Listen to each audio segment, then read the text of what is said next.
Hello and welcome back to my channel. Today we are going to talk about medieval Georgian illuminated manuscripts, and this is going to be our last session on the medieval Georgian art, because we are going to finalize this stage in Georgian art and then move on to the next stage. Except that in case if we are going to have other speakers, like various scholars who will focus on particular specific aspect of medieval Georgian art, then we may allow those exceptions, but let's see how it goes in the future. So today I'm going to talk to you about medieval Georgian illuminated manuscripts, which are not preserved from the early medieval times. You probably know that Georgian script came into existence before Christianity, long before Christian era. But the earliest examples of written manuscripts belong to the medieval period and display direct connection with Byzantine culture. Georgian scripts, three main Georgian scripts, which are Asom Tavruli, Nuskhuri and Mkhedruli, are protected by UNESCO World Heritage Convention, which Asom Tavruli means capital letters, and it's the earliest version of Georgian script. Then it developed into lower letters combined with this Asom Tavruli, and it's called Nuskhuri. And then we have Mkhedruli, which is used in modern Georgian. The medieval manuscripts are mainly of liturgical use. Well, naturally. It includes Gospels, illustrations of Gospels, liturgical textbooks such as Triodion, Pentecostarion, Psalms, and different service books, and also homilies, illustrations of homilies. The earliest example, this earliest surviving example, which we have, are from the 9th century, like, for example, Adishi Gospels. I'm going to show you several illustrations from the Adishi Gospels. Here in this photo you see the quadrifolium, in the corners of which there were, well, it's heavily damaged these days, but there used to be the depictions of 4 evangelist apostles. Usually they used different materials, different ink pigments, let's say. For the red, for example, they used cinnabar, and they used liquid gold. Sorry.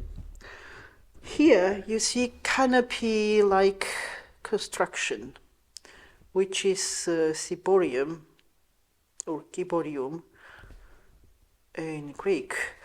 And as you know, it's a canopy-like construction, which is usually used for protecting the altar, the sanctuary, and it's covered with curtains on each side. Well, here in this context, it's used as one of the cover pages before well, it probably was used. It's very, very damaged, so we have only several pages left from it, so it's very difficult to say which was for where, but it's likely that it was used as a cover page, like suggesting that this was a holy book, like a sanctuary, and this was like an altar preceding the text. So it was reference to the holiness of the Gospels. Sorry, I need to look at, yes, there is this arch, which is quite an important element or important depiction in this manuscript, because sometimes they are not, I wouldn't say that they are frames, but they are kind of predecessors, let's say, of the following stage, how it developed, that later this arch turned into this like headpiece of the page. So it was kind of covering the page from the top. These are from Adishi Gospels again, the Apostles. It is interesting to see the color palette, which is quite pastel-like. It's not as vibrant as the later ones. Okay, now I'm going to show you for the first Gospels of Georgian, which was transcribed and painted at Shataberdi Monastery, which is in the present day Turkey.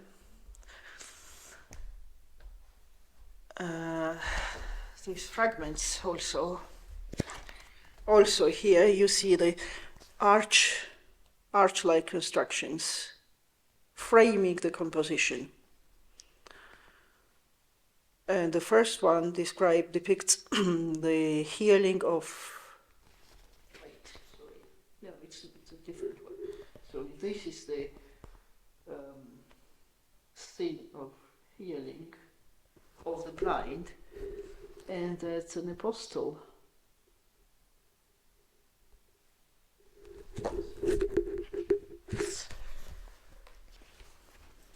Well, the color palette again is very reserved. It's quite reserved. It's not kind of very vibrant. It doesn't use lots of colors. Instead, it uses the cinnabar and gold, which creates some kind of well, let's say, okay, spiritual, gives it a spiritual expression, which is usually a very kind of arguable term to use, spiritual, because it depends how you define it. What do you mean by it?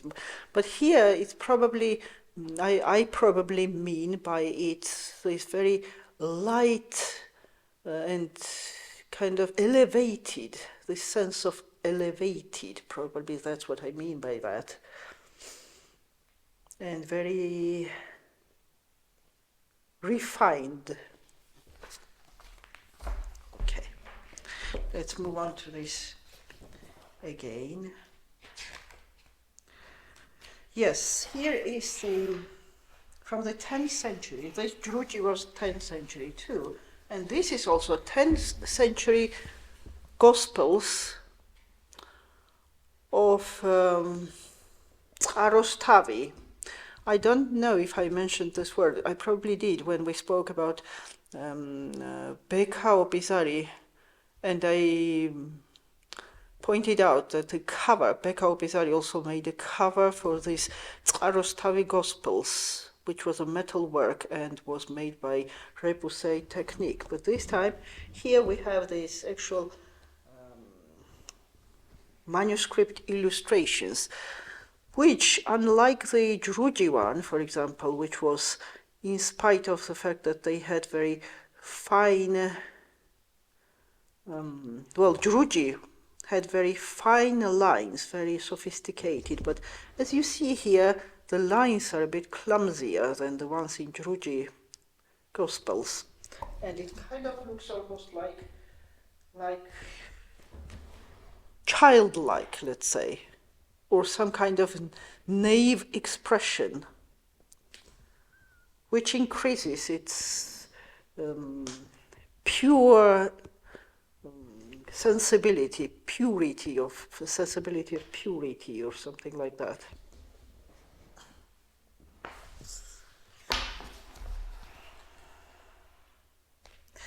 Well, in this period, especially beginning from the 11th century, the connection with Byzantine art is particularly evident. And not just when you look at them that you know that they look more Byzantine, but we also have recorded sources that in the 11th century, there was a bishop Zachariah of Velashkerti, who sent Georgian monks to Constantinople, and they transcribed this typikon or synaxarion of Constantinople into Georgian, and they also made this beautiful, amazing, and absolutely marvelous illuminations, these illustrations. Now, the use of golden background again refers to this uncreated light, which is central in Byzantine painting, Byzantine art. Here is the raising of Lazarus, and here is the resurrection, angel of resurrection. And this time, these paintings, these illustrations have very obvious frames. They are separate compositions inserted between texts, unlike the Georgian ones, which were just one page, one illustration was put on a page, on a single page, but here it's already inserted, included into the text. So it's like you're using copy-paste these days. Here we have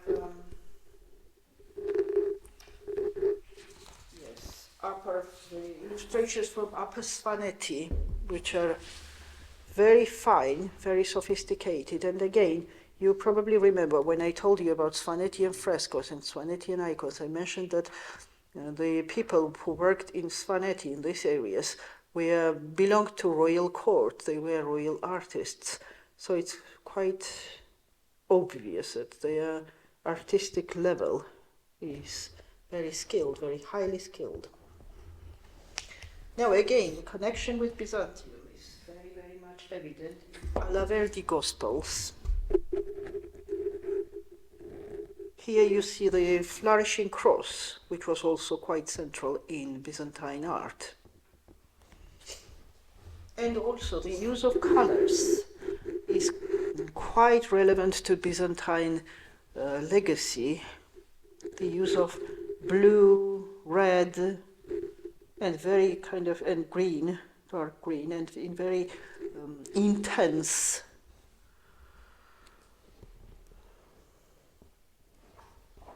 Here again, Alaverdi Gospels, and here we have Gelati Gospels, which is probably one of the most remarkable example of Georgian manuscript illumination. Gelati, I want to show you more from Gelati manuscripts. I'm sorry, I have to keep looking elsewhere.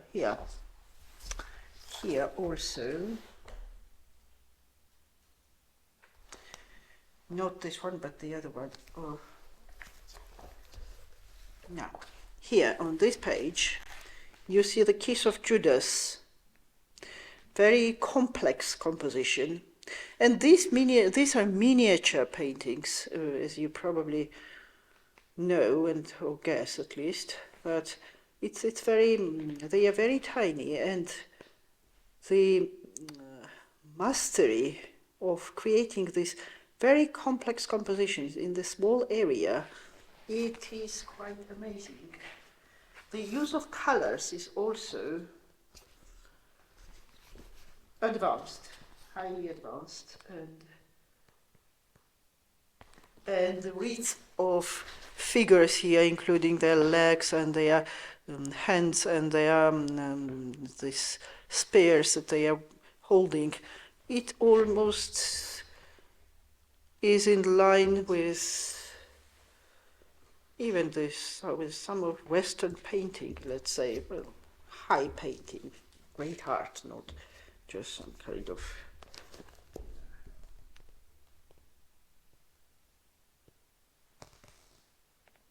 the element of realism is more developed here, I think. Well, here you see what I told you earlier about this headpiece of the page, which was very common and very characteristic to these manuscripts. Like, for example, it didn't have to be a composition, a figurative scene, but in any case, pages were often decorated with this headpiece, especially the beginning of a chapter or beginning of some kind of new section. And they were usually decorated with ornamental, either floral motifs or just kind of heavily decorated with different, even geometric forms, or even kind of animal motifs, as you see here. And the inclusion of animal motifs is actually quite interesting, even though they have symbolic meaning here, but this nature comes into existence in these paintings as part of some kind of naturalistic expression.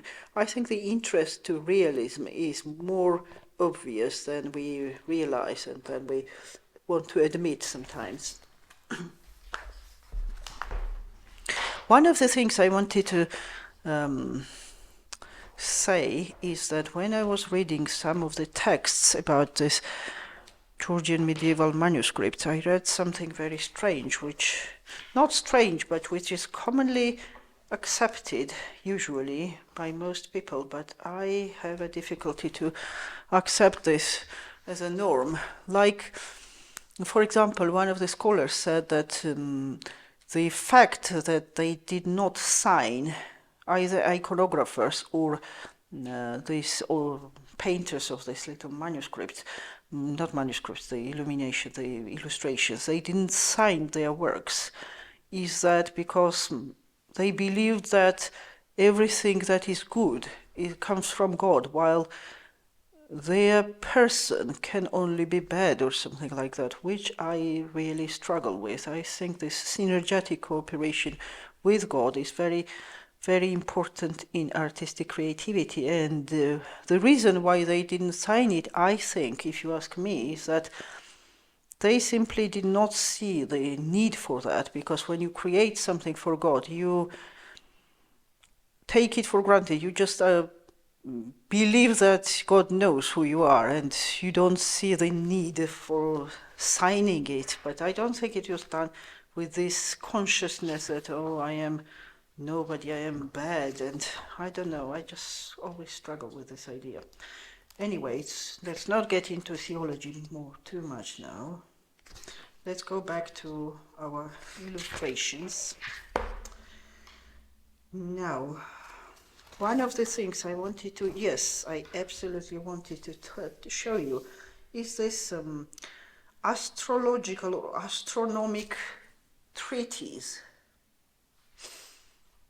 or as it is often called, Georgian astronomical treatise. And according to many scholars, it was not Georgian as such, but it was translated from Arabic. And I agree with that. I think that this must be true. Well, it shows the Georgia's connection in the 12th century, Georgia's connection with the Islamic world, with other cultures, let's say, other than Christianity. So it's obviously, it belongs to medieval times, but it does not belong to its medieval content or its Christian content, let's say. However, this had more scientific purpose in those days than what we call magic or witchcraft today and associate zodiac signs with that. I believe that that was not the purpose, point of writing this treatise. Anyway, but when you look at illustrations, the Islamic influence is very, very obvious. Whether it is the ornaments, which are very, very nicely drawn, they're basically drawings rather than paintings, and these flowing lines are amazingly dynamic, and these figures, representation of the figurative, this figure itself, it is very Islamic, and it shows obvious signs of Islamic culture or influence. Okay, what is Yes, this is the Gospels of Vani, which is 12th century again. You can sense Byzantine influence again. Well, I probably shouldn't be saying influence because Byzantine connection would be the right word to say. The colors are very bright and very vivid, and they are heavily decorated with ornaments. I mean, abundantly. The use of gold background again, which lets the divine light shine through. The colors are really, really beautiful. And so are the shapes, the lines. I'm sorry, it's very difficult to see them from the top. So I keep looking. Well, you see this, these ones are almost like icons, like separate little icons on these pages, including the frames, which is very typical for icons to have this.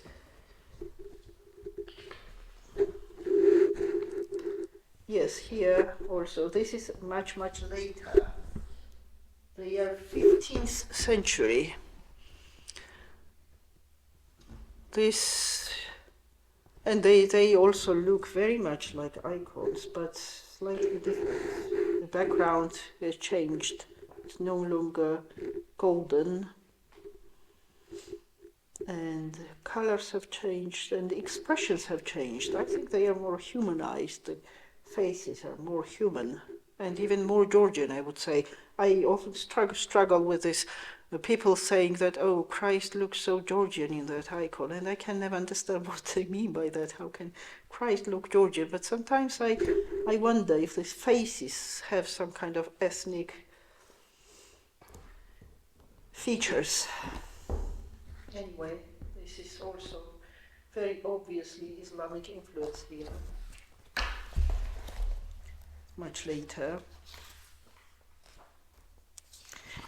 Yes, I wanted to show you this Mokvi, the Gospels of Mokvi again, which is slightly similar to what I told you about the other one, about previously this inserting between lines, between texts.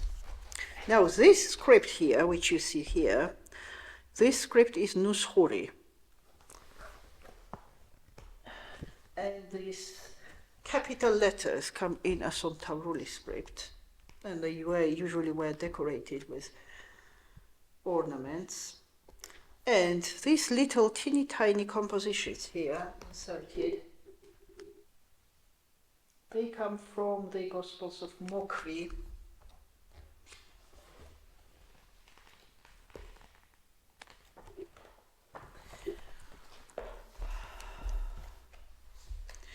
Now, it's very difficult to talk about this development of the stylistic development, because it was more like it depended on schools, these variations of stylistic features, rather than times. However, this period of time between 11th and 13th century, it's still, just like in every other area of medieval art, it still reflects that majesty and glory of the state of Georgia at that time. And the later time, just like in other areas of medieval art, again, medieval Georgian art again, we encounter some kind of tendency to decline. I told you about other arts which belong to ecclesiastical, to the church space, that our Catholicos Patriarch revived fields of art like embroidery, metalwork, enamel work, architecture. I mean, lots of things are made again, even though they are copying the old, but they are still nevertheless developed and they are still in action. But when it comes to manuscript illumination, sadly, there is not much happening in the area today, except that, for example, when the Patriarch issues some kind of decree or awards somebody with special letter, they usually ask somebody like a painter to paint this headpiece for it, which resembles those earlier pieces. But as a separate workshop, I don't think we have any in that area. That was what I wanted to talk to you about today, and as I told you earlier, this is the last session about medieval Georgian art. And next time when we meet, we are going to talk about the next stage where Christian art gives way to secular elements and it kind of it kind of turns into something else. But we'll see that next time we meet. If you enjoyed today's session, please don't forget to press like and subscribe button. Thank you very, very much. Bye.